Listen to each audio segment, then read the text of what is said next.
Bom dia, estou muito feliz de estar aqui com vocês. É sempre muito bom estar aqui. E eu me sinto em casa mesmo aqui com vocês. E o que o Senhor tem feito nas nossas vidas, as conexões, eu valorizo demais o que o Senhor tem feito. E é uma troca, né? Troca de vida. A gente dá um pouquinho do que a gente tem e recebe muito do que vocês têm. Então é muito bom estar aqui. Eu pretendo falar de uma forma bem simples, descomplicada, que você saia daqui com o assunto todo desmistificado, para você amanhã de manhã já pôr em prática. Então essa é a minha ideia hoje. Eu não quero trazer uma palavra excepcional, cheia de textos bíblicos e uma hermenêutica correta e que o fogo caia no final da mensagem. Eu não tenho essa pretensão, não. Eu quero algo bem simples, que você possa compreender e amanhã praticar. Então, se isso acontecer, eu estarei muito feliz. A mensagem alcançou o objetivo. Quando eu estava pensando um pouco sobre o assunto, é um assunto que eu gosto demais, e é algo que eu acho que como todo cristão tem dificuldade, mas é algo que eu procuro praticar há um tempo já. Claro que com altos e baixos, mas sempre se esforçando e tendo uma boa dose de autoconsciência nisso.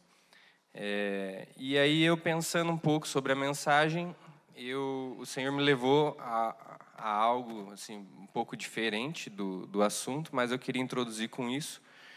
E Amós 3:7, não precisa abrir, fala que o Senhor não fará nada sem antes revelar aos seus servos, os profetas. E Jeremias 23:18 fala, o Senhor perguntando, quem esteve no conselho do Senhor?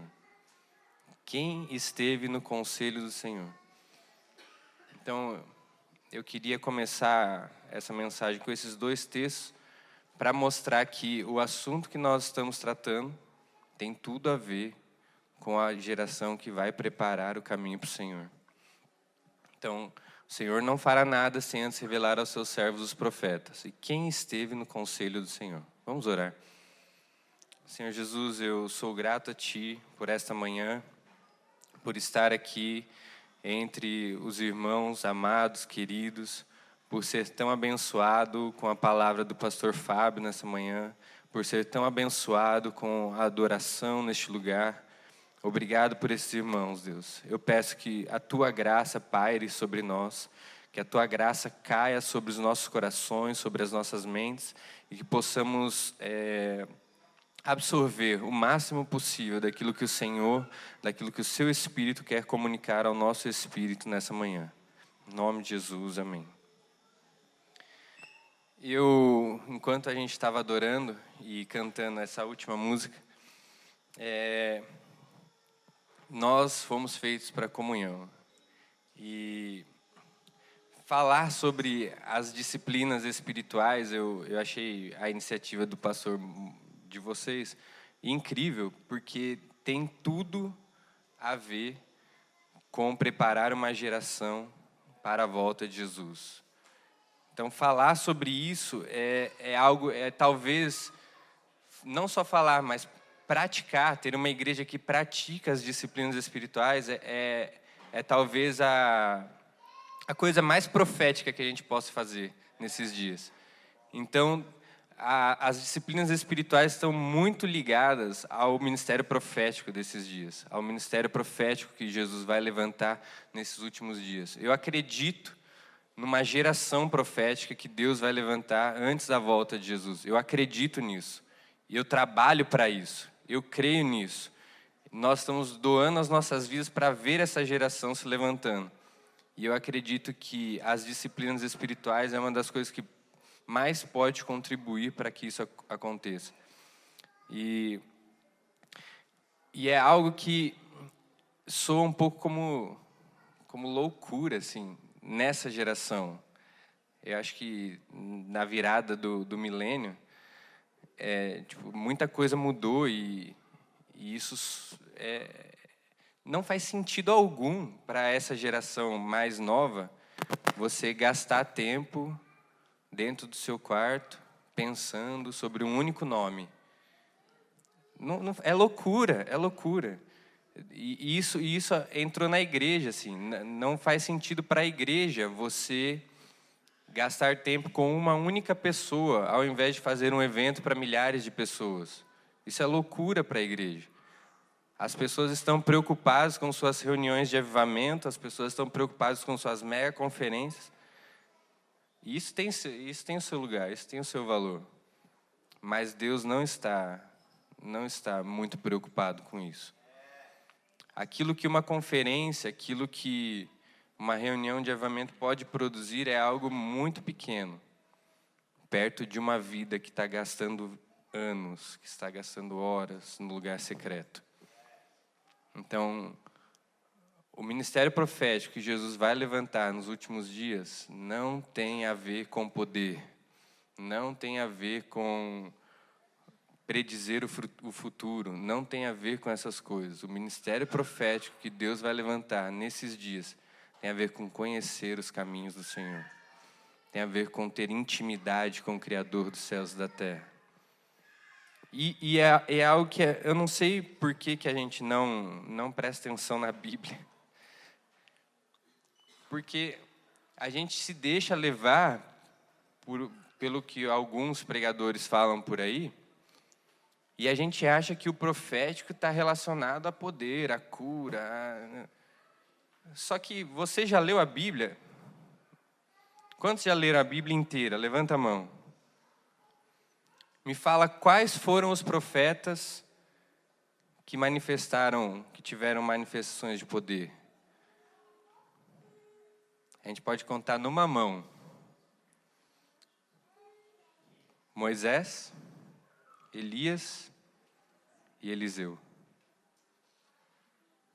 Jesus não conta, mas Moisés, Elias e Eliseu foram os únicos profetas que tiveram sinais e maravilhas no seu ministério. O que você fala de Davi? O que você fala de Daniel? O que você fala de Jeremias, Ezequiel, Isaías, Natã, João Batista? Qual foi o sinal que João Batista fez? Qual foi o milagre que João Batista realizou? Então, o profético não tem nada a ver com sinais e maravilhas. Sinais e maravilhas está mais relacionado com a época em que nós vivemos do que com a atuação do ministério profético. E eu acredito que o ministério profético dos últimos dias vai ter atuação de poder, sinais e maravilhas, como nunca na história. Mais do que foi com Moisés, mais do que foi com Elias, mais do que foi com Eliseu. Mas não é sobre isso o ministério profético. O ministério profético é sobre conhecer os caminhos do Senhor. Porque o ministério profético vai liberar juízo sobre a terra. E o juízo sobre a terra tem a ver com o coração de Deus. Lembra os discípulos quando falam para Jesus: Senhor, você quer que a gente ore agora para que desça fogo do céu? Jesus fala: você não entendeu nada. Você precisa caminhar muito ainda. Seu coração ainda está tudo errado. Então é sobre isso que Deus quer falar conosco. E eu acredito que as disciplinas espirituais estão muito relacionadas a isso. E em específico, o que eu vou falar, vou puxar a sardinha para o que eu vou falar, os outros. Mas eu gosto muito desse assunto da meditação. Então vamos falar um pouquinho sobre isso. Antes de falar sobre meditação em si, eu queria indicar alguns livros. Claro, né? Eu tenho que indicar livros.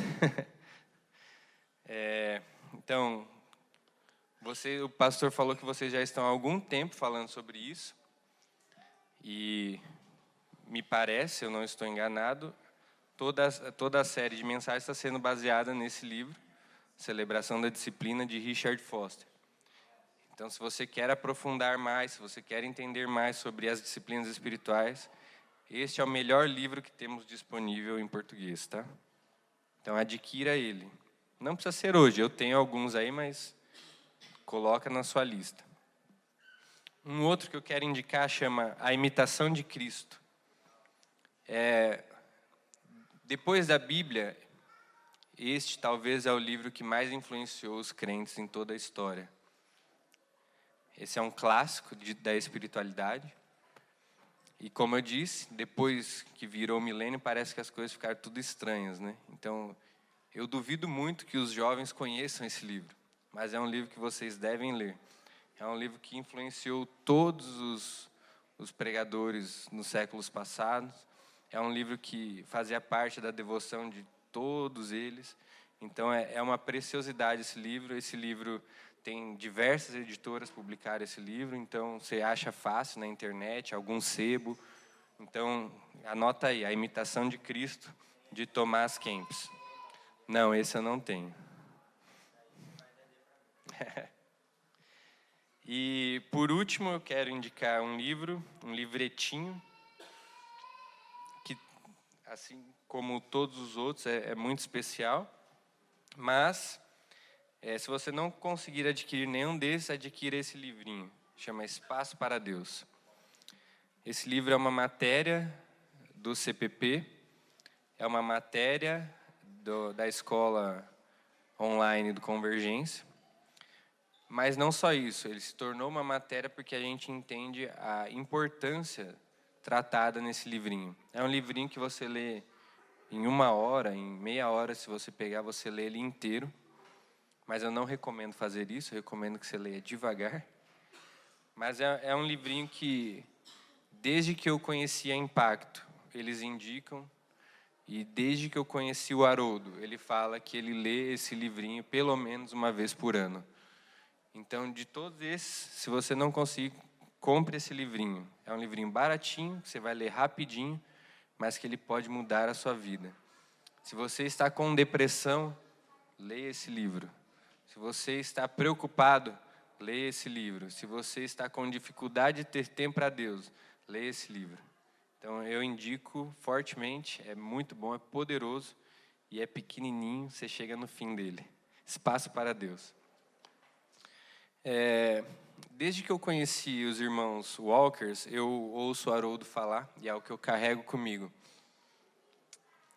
Tudo que é importante para a gente dedica ou separa um local específico e um tempo. Então, se Deus é importante para você, você precisa separar um tempo para Ele no seu dia. Se você não faz isso, mostra que você não dá importância para Deus. Deixarei para trás tudo que não é prioridade. E Ele é a prioridade máxima das nossas vidas. Então, guarda isso com você. Tudo que é importante. E se você parar para analisar a sua vida, tudo que você dá a verdadeira importância, você separa um tempo para isso. Então, se você não está separando um tempo para Deus, comece a fazer. Que Ele não está tão presente na sua vida como você pensa. Vamos lá, então. Meditação. Abre comigo em Salmos 1.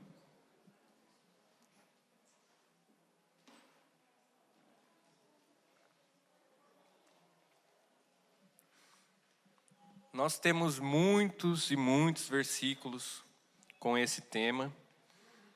Nós podemos ver na vida de muitos santos a meditação presente.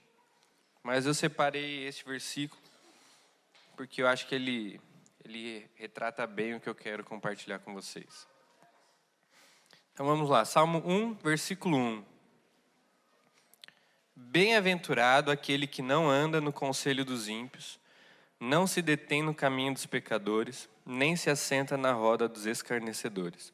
Pelo contrário, seu prazer está na lei do Senhor, e na sua lei medita dia e noite. Então a gente podia resumir esses 2 versículos assim: bem-aventurado aquele que o seu prazer está na lei do Senhor, e na sua lei medita de dia e de noite. Porque aquele que está meditando na lei do Senhor não vai se assentar na roda dos escarnecedores, não vai se deter no caminho dos pecadores, não vai se sentar não vai andar no conselho dos ímpios. Então, bem-aventurado é aquele que medita na lei do Senhor, de dia e de noite. Versículo 3. Aquele que faz isso será como a árvore plantada junto às correntes de águas, que dá seu fruto no tempo certo e cuja folhagem não murcha. Tudo o que ele fizer prosperará. Quem é que vai prosperar? Aquele que está meditando na lei do Senhor de dia e de noite. Então, antes da gente falar mais sobre esse versículo, vamos ver o que é meditação. Existem duas palavras bíblicas para meditação, eu não sei pronunciá-las, depois eu posso passar para vocês. Mas as palavras significam isso, remoer e ficar revolvendo na mente. Ficar sempre com aquilo em mente. As palavras bíblicas significam isso. E o dicionário fala que é manter a mente em estado de contemplação, ficar refletindo, contemplando, manter a mente fixa ou ruminando algo. Então, meditação é isso. Vamos pensar rapidinho. Deus é santo. Então, Deus é santo. Santo. O que significa santo? O que é santo? Então, a gente começa a pensar, elevar o nosso pensamento, manter a nossa mente fixa, contemplando. Deus é santo. Ele está sentado no trono. Aquele que está sentado no trono é santo, santo. Todos os que estão ao redor dele falam santo, santo, santo. Então você começa a pensar sobre isso. E você começa a encher o seu pensamento sobre a santidade de Deus. Você começa a refletir sobre isso. E você começa a fazer conexões. Eu devo ser santo como Ele é santo. Porque Ele é santo, eu devo ser santo. O quanto que eu estou tendo de santidade na minha vida. Sem santidade ninguém verá a Deus. Então você começa a pensar sobre isso. E o Espírito que habita em você vai começar a te lembrar muitas coisas sobre isso. Então meditar é você ficar revolvendo na mente. É você ficar ruminando. Sabe a vaquinha que fica o dia inteiro lá? Então meditar tem muito a ver com isso. Tem muito a ver com gastar tempo pensando. Não pensando Você pode meditar em futilidade, mas aí a sua vida vai refletir bastante isso. Mas nós estamos falando de meditar nas Escrituras, nós estamos falando de meditar na pessoa de Jesus Cristo, no caráter de Deus. Então, ficar ruminando sobre isso, ficar pensando sobre isso, gastar tempo, não se apressar diante daquele que é santo, não se apresentar com pressa na presença de Deus. Então, nós precisamos entrar na presença dEle e ficar. Nós precisamos entrar na presença dEle e pensar sobre Ele. Os nossos pensamentos mostram muito daquilo que nós praticamos, daquilo que nós fazemos no dia a dia. Então, nós precisamos encher a nossa mente com as coisas do alto. Eu coloco os meus pensamentos nas coisas do alto, Paulo fala. Então, nós precisamos começar a pensar nas coisas do alto. Então, a meditação, ela não é só você orar, ou só você estudar, ou só você fazer um estudo bíblico, ou só você gastar um tempo em solitude. Ela tem tudo a ver com todas essas coisas. Eu acho incrível porque as disciplinas elas vão se interligando e elas vão se conectando. Então, a meditação pode ser tudo isso, só que uma característica chave da meditação é gastar tempo, é não se apressar. É o que o salmista fala, meditar de dia e de noite. É o que Deus fala para Josué antes dele entrar na terra. Medita na lei de dia e de noite. É o que Davi fazia de manhã, à tarde, à noite. Você vê nos Salmos ele falando, de manhã eu acordo pensando em você, de noite eu vou dormir pensando em você. De tarde eu canto das suas misericórdias. Então, é algo que está sempre na mente dele. Você vê Daniel, você vê Jesus. Então, isso é algo que era, não vou dizer automático, mas era habitual para essas pessoas. E isso contribuiu muito em quem eles se tornaram. Então, meditação, grava isso aí, gastar tempo, não se apressar. Então, por isso que eu falei que está muito relacionado com o ministério profético dos últimos dias. Porque Deus não vai confiar os seus caminhos, os seus segredos, como nós lemos em Amós, a qualquer um. Ele vai fazer as coisas, conferindo com os seus servos, os profetas. Quem são esses? Aqueles que conhecem os caminhos do Senhor. Como que você conhece os caminhos do Senhor? Você vai numa conferência e passa a conhecer os caminhos do Senhor? Você é tocado uma vez num culto, numa reunião de avivamento, uma reunião poderosa. Deus te toca, você sente o toque de Deus. Mas dali em diante você passa a conhecer os caminhos do Senhor? Não. Isso tudo tem o seu lugar. Mas os caminhos do Senhor são para aqueles que o temem. Os caminhos do Senhor é para aquele que é confiável, é aquele que se mostrou fiel. É aquele que gastou o tempo na presença do Senhor. Existe um salmo que fala que Deus mostrou os seus sinais e maravilhas ao povo no deserto. Mas a Moisés ele fez conhecer os seus caminhos. Então o povo viu tudo o que viu. Coluna de fogo, nuvem, o monte tremendo, a roupa deles não gastava, e Deus mandava pão do céu, carne do céu, fazia jorrar água da rocha, mas eles não conheceram os caminhos do Senhor. Moisés gastava tempo na tenda do encontro. Josué gastava tempo na tenda do encontro. Eles não estavam preocupados. Quando Deus fala, eu vou mandar um anjo à sua frente, mas eu não vou com vocês. O que Moisés fala? Não.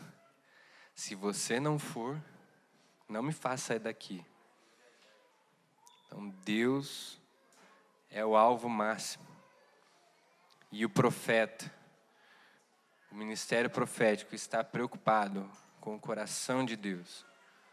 Não é sobre predizer o futuro, não é sobre entender certas datas, é sobre conhecer o coração de Deus, é sobre conhecer os seus caminhos. E a meditação, o tempo gasto em meditação, contribui muito para conhecermos os caminhos, para conhecermos o coração de Deus. Amém?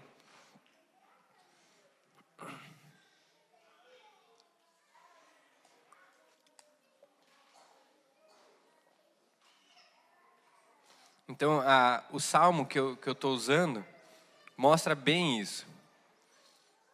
A ilustração que o salmista dá da árvore mostra muito bem isso. Ele está falando que aquele que medita na lei do Senhor de dia e de noite será como uma árvore plantada junto às correntes das águas, que dá o seu fruto no tempo certo e cuja folhagem não murcha. Tudo o que ele faz prospera.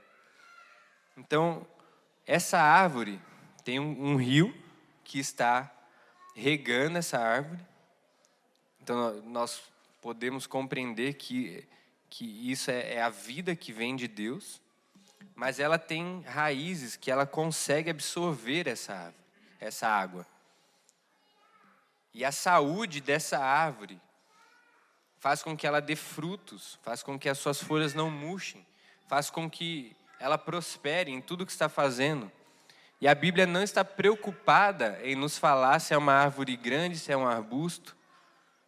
A Bíblia está preocupada em nos mostrar que aquele que medita na lei do Senhor dia e noite é como uma árvore que está recebendo vida o tempo todo e está frutificando. Essa árvore frutífera fala muito de suas raízes, Porque a saúde da árvore, a saúde, a prosperidade dessa árvore depende disso. Se ela fosse uma graminha com suas raízes curtinhas, ela facilmente seca, ela facilmente... Porque vem os ventos, vem a tempestade, vem as adversidades, e ela não aguenta. Mas ela está plantada, e ela tem raízes profundas, que ela consegue tirar desse rio todos os seus nutrientes. Então, a meditação fala muito disso, fala de ter raízes. A meditação não nos faz crescer, mas nos faz aprofundar. Não faz com que a gente se torne algo visivelmente tão bonito ou belo, ou que as pessoas gostem de ver, mas faz com que as nossas raízes estejam profundas. Que quando vem ventos, tempestades, adversidades, nós não nos mexemos. Nós não seremos abalados.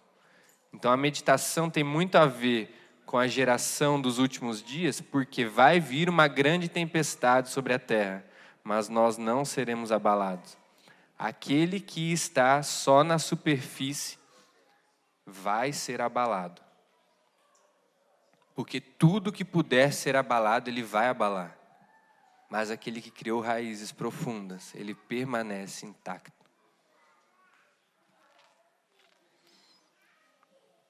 Pensando nisso, eu vejo que as disciplinas espirituais, nesse caso não só a meditação, ela não está preocupada em formar uma grande igreja, ela não está preocupada em formar um grande ministério de louvor, embora essas coisas possam acontecer, não sou contra isso, mas as disciplinas espirituais estão aqui para nos transformar.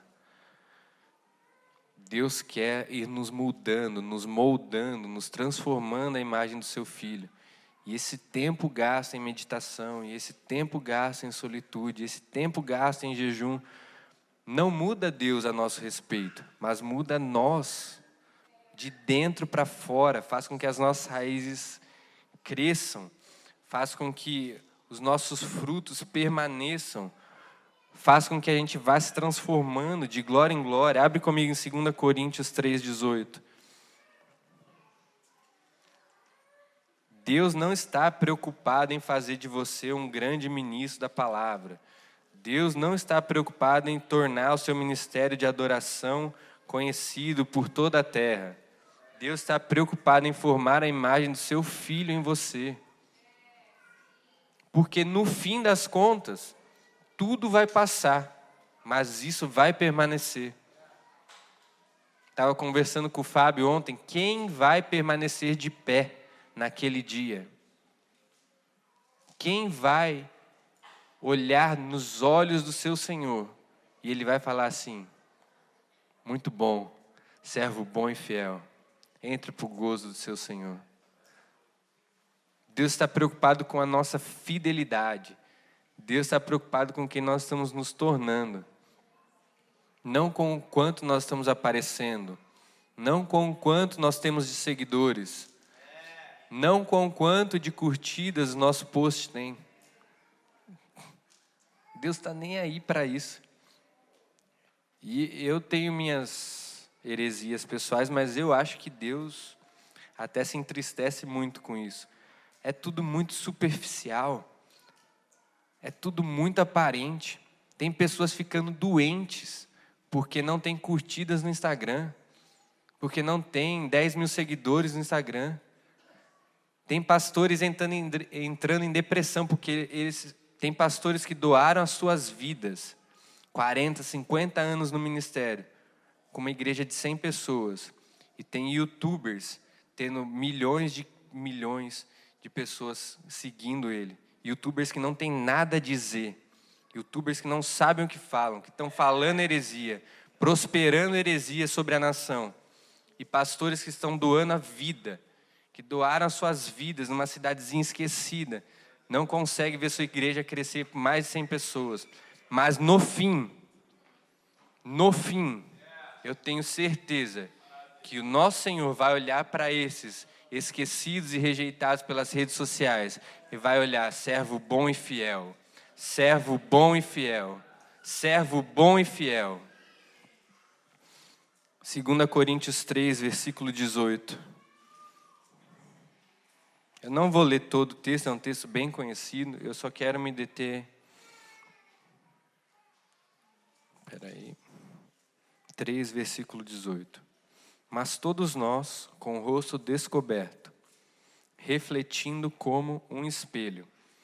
E aqui varia as traduções, mas a tradução mais correta é contemplando a glória como num espelho.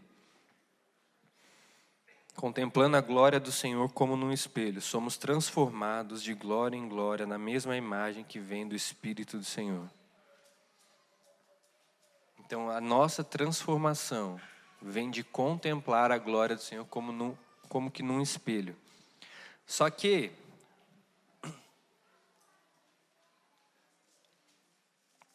vamos voltar um pouquinho para a época de Paulo. Como que era o espelho na época de Paulo? Não era o espelho que nós temos hoje, que nós vemos claramente. Era uma prata, era um bronze. Você não conseguia se ver, você via um vulto, um reflexo todo distorcido. Então, o que Paulo está dizendo é que, quando contemplamos a glória de Deus, ainda que bem distorcida, nós somos transformados de glória em glória. Então, a meditação tem muito a ver com isso. Eu posso falar que essa contemplação que Paulo está falando aqui é a contemplação da meditação, que ainda que a gente não veja claramente, que ainda que a gente não entenda claramente, que ainda que nós somos pessoas burras, ignorantes, que temos compreensão pequena de muitas coisas, que ainda que tudo isso se passe conosco, que a gente veja tudo como um borrão, ainda que eu pense sobre a santidade de Deus e não consiga entender nada, não consiga visualizar nada, que ainda que Deus não me dê uma visão sobre isso, isso está me transformando de glória em glória. Então a meditação nos transforma de glória em glória, em glória, em glória. A meditação cria raízes dentro de nós. A meditação está nos transformando. Então, de tudo que eu estou falando, grave isso, que se você praticar a disciplina da meditação, você vai ser transformado. A transformação não se dá no instante. Naquele dia nós seremos transformados, como num piscar de olhos, aqueles que estiverem vivos. Mas a nossa vida não é uma transformação instantânea. Deus está trabalhando em nós, Deus está nos transformando de glória em glória. Quanto mais eu contemplo, mais eu sou transformado. Quanto mais eu olho para Ele, mais eu sou transformado. Quanto mais eu penso nele, mais a sua glória é revelada em mim. Não grave isso.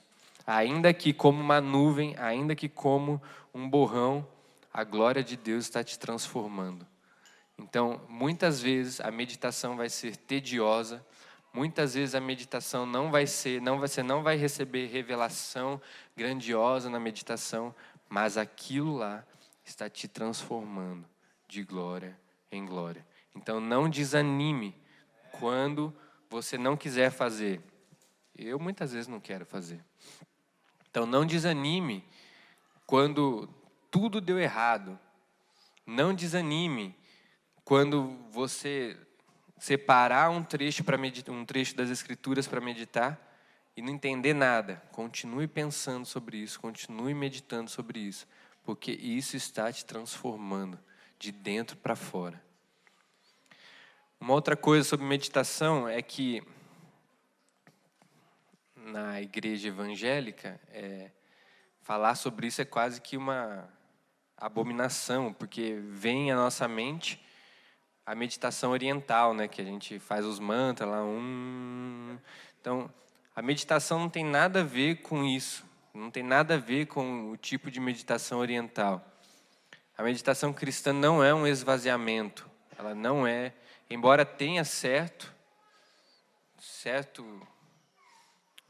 ponto disso, porque nós estamos nos esvaziando de nós, mas a meditação cristã que nós estamos falando tem a ver com preenchimento. Então, tem a ver com aquele que está nos preenchendo, aquele que está nos transformando. Então, não tem nada a ver com a meditação oriental. Ela está muito relacionada com esse preenchimento de Deus. Então, eu sou muito grato aos monges, eu amo ler, estudar um pouco de história da igreja e ler sobre a época dos monastérios e se não fosse os monges, nós não teríamos as disciplinas espirituais hoje. Se não fosse os monges, nós não teríamos as escrituras hoje. Então, eles preservaram muito da tradição cristã e daquilo que os apóstolos, que Jesus vivia na época. Então, sou muito grato a eles. Eu quero falar um pouquinho. Então, vocês gravaram? A meditação é muito importante para nós, nessa geração, porque eu acredito que não só a meditação, as disciplinas espirituais, porque eu acredito que elas vão trabalhar em nós e vão contribuir muito para o ministério profético dos últimos dias. E a meditação é algo que Deus nos orienta a fazer. Então, Ele fala por muitos lugares na Bíblia, de dia e de noite. E a meditação nos transforma de dentro para fora e ela cria raízes em nós e faz com que nós sejamos frutíferos. Então, é importante meditar? Sim ou não? É importante? Então, a prática da meditação faz com que a gente vá na direção oposta, na corrente contrária do que até mesmo a igreja está indo nesses dias. Mas é algo que o Senhor nos recomenda. Eu vou falar um pouquinho da minha experiência com isso agora, porque eu acredito que se mistura um pouco com a experiência de vocês, como casa de oração. Então eu estou envolvido com o movimento de oração desde os anos 2003, 2004. E já desde 2004, lá na igreja que meu pai pastoreava em Guarulhos, nós já fazíamos turnos de oração e adoração. Então, 2004, quantos anos? 15 anos, mais ou menos. Então, eu estou envolvido nisso há mais ou menos 15 anos já. E quando eu era adolescente, meninão, já estava envolvido nisso. E no ambiente da sala de oração, eu acredito que é o melhor lugar para praticar a meditação. Eu cresci muito fazendo isso no ambiente de uma sala de oração. Porque o ambiente já é propício para isso. E você vem aqui para fazer só isso. Então, vocês são uma casa de oração. E eu acredito que muitos já experimentam a meditação em suas vidas. Mas experimente, você que nunca fez isso, experimente sair da sua casa e vir para o ambiente de oração para praticar isso. Traga o seu caderno, traga a sua Bíblia, traga uma caneta. E venha para cá com o intuito de meditar no Senhor, nas Escrituras. Não fazer um estudo bíblico, que é uma coisa bem diferente. Nós estamos falando de encarnar as Escrituras, nós estamos falando de encarnar a palavra, de sermos transformados à imagem do Filho de Deus, e não de transmitir uma mensagem para outros. Então, nós não estamos preocupados quando nós estamos meditando, nós não estamos preocupados em fazer um estudo bíblico. Embora da sua meditação possa surgir um estudo bíblico, possa surgir um livro, enfim, uma música, como fruto da meditação, mas esse não é o alvo, esse não é o objetivo. E eu pedi para o pastor Fábio mandar um arquivo para vocês. Quantos receberam esse arquivo no WhatsApp? Ah, tá. Então vai mandar para vocês um arquivo que vão ter algumas orientações sobre a meditação. E é algo que eu usava muito enquanto eu praticava a meditação na sala de oração.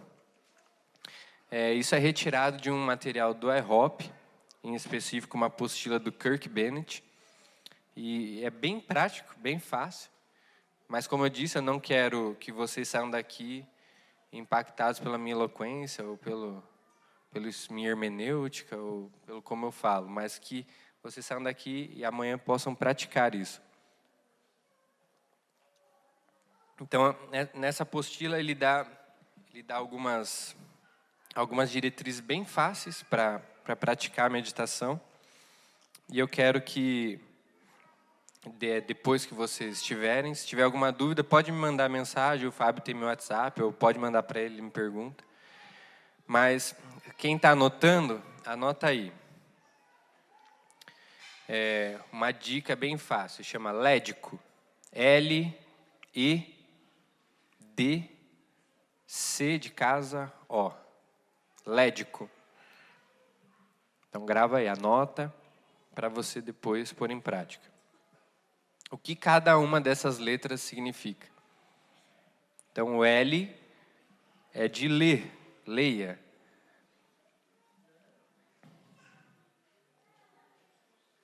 O E é escreva. Então, quando você for meditar, separa uma porção das Escrituras. O Dietrich Bonhoeffer, ele falava para você gastar tempo em um pequeno trecho das Escrituras por pelo menos uma semana. Então, pega esse versículo de Salmo 1 e medita nele por uma semana. Salmo 1, versículo 2... medita nele por mais uma semana. Então, lembra, é gastar tempo. Então, leia. Separa uma porção e leia. 2, o E. Escreva. Então, você pega esse texto que você está meditando, que você leu, e escreve ele na íntegra. Escreve ele por inteiro. O D. Diga. Então, você leu, você escreveu, agora você fala ele. Isso é tipo liçãozinha para criança decorar. Mas faça isso. Então leia, escreva, diga. Depois o C é cante. E essa é a melhor dica para decorar mesmo. Nós esquecemos as mensagens, mas as músicas nós não esquecemos. Então, se as nossas músicas forem mensagens, e é isso que eu acho que o movimento de oração está produzindo canções bíblicas com doutrinas corretas, e nós estamos cantando, e isso vai entrando. Então, leia, escreva, diga, cante, e por último, ore isso. Como isso se aplica na sua vida, como Deus é maravilhoso. Então, lédico, L, leia, E, escreva, D, diga, C, cante, O, ore. Gravaram? Facinho, né? Então, amanhã, quando você for começar a sua meditação, eu estou partindo do pressuposto que todos vão fazer isso a partir de amanhã. Então, lembre disso. Ler, escrever, dizer, cantar e orar. Uma outra dica que vai ter nesse arquivo, vocês vão receber esse arquivo. Uma outra dica é, pega um caderno, então nesse caderno que você vai escrever, você vai separar ele, vocês não vão conseguir ver, mas no arquivo vai ter. Então, a meditação do dia, você tem um espaço para escrever o versículo, um espaço onde você vai meditar sobre ele, onde você vai receber revelação e anotar seus insights, sua revelação, aquilo que você pensou sobre o que você está meditando. Embaixo, o que isso trouxe à mente que você deve buscar, que você deve melhorar, que você deve praticar, que você deve fazer.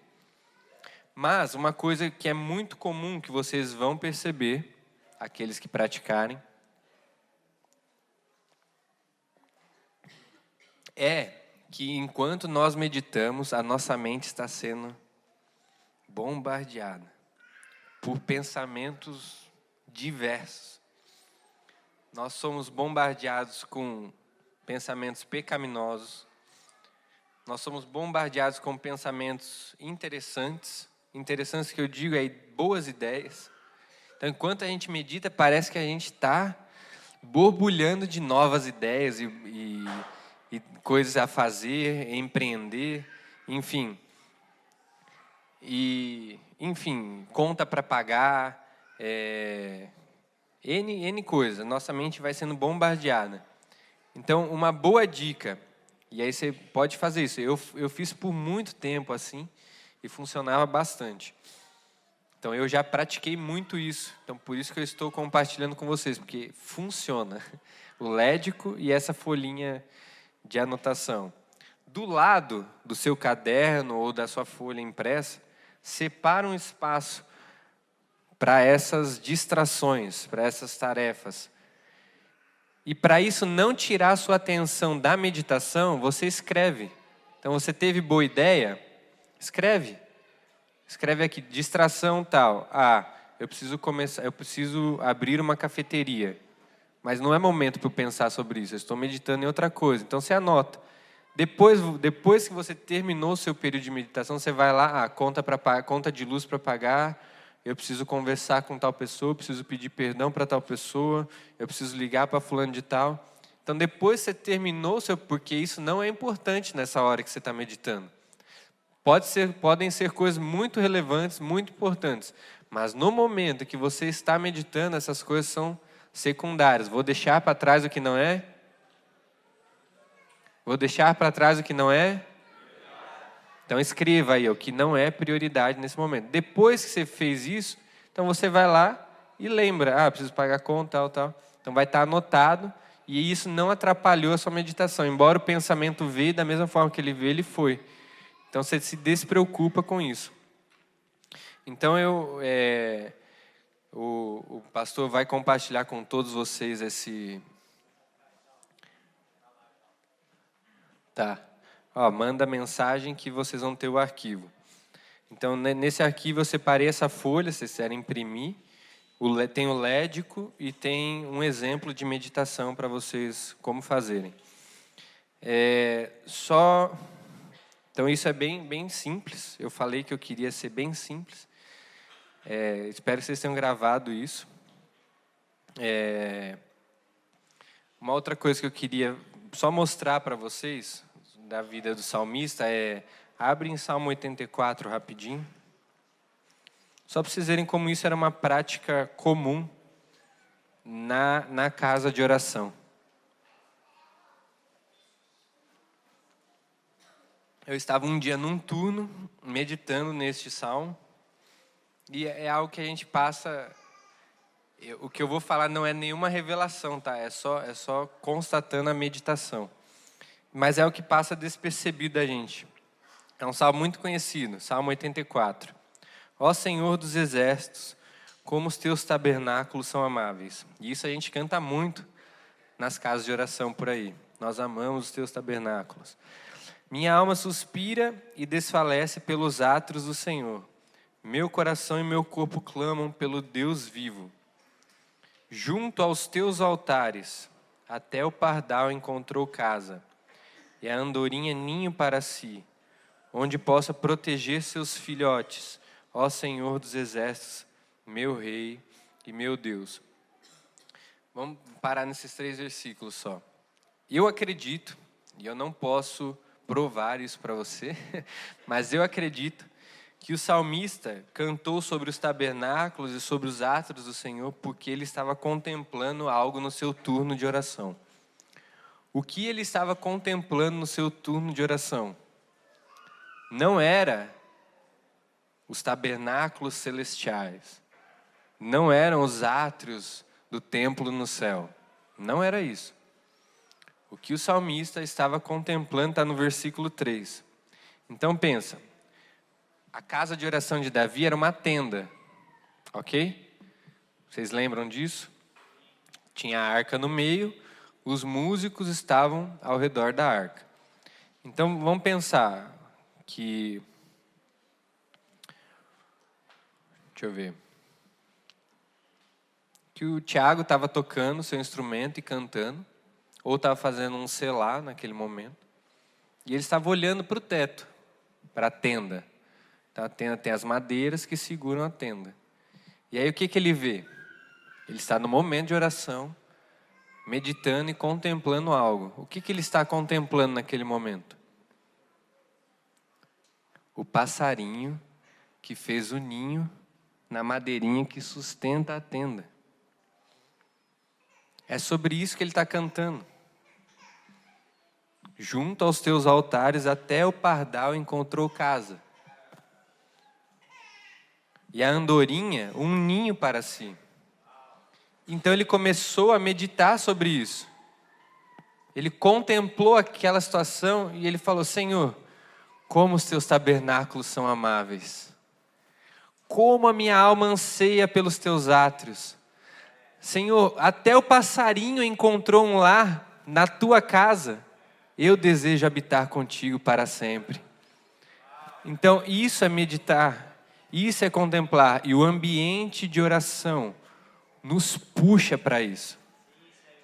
Não é algo complicado, não é algo difícil, mas é algo que gasta tempo. Amém? É isso que eu queria compartilhar com vocês.